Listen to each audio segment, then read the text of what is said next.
Hurricane Maria set its sights on Puerto Rico, and in the early hours of September 20th, Maria made landfall near Yabucoa, Puerto Rico, as a Category 4 hurricane with sustained winds of 150 miles per hour. It was one of the strongest storms to ever hit the island in nearly a century. Imagine for one moment the sound of 150 mile per hour winds howling like a freight train outside of your home.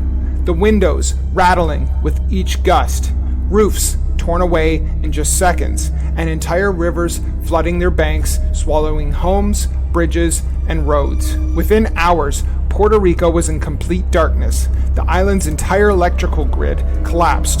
3.4 million people were suddenly without power. Cell towers were down. Water systems failed. Puerto Rico was cut off from the rest of the world. Hospitals, which were already strained, lost electricity. Generators failed. Patients on life support, dialysis, or oxygen found themselves in life or death situations. Doctors and nurses worked tirelessly in sweltering conditions, sometimes using their cell phones as their only source of light so they could see at night.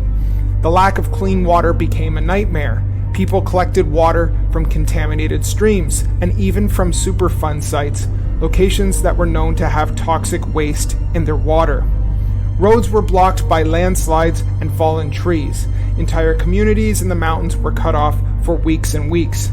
Families painted the words, "We need help," on their roofs so that helicopters flying by would be able to see them and hopefully aid or help them in any way that they could.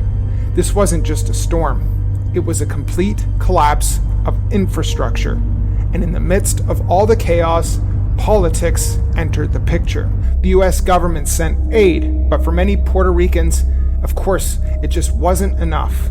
And it wasn't fast enough either. Emergency supplies sat at ports, unable to be delivered because damaged roads and bureaucracy. Millions were left waiting for food, water, and medical care.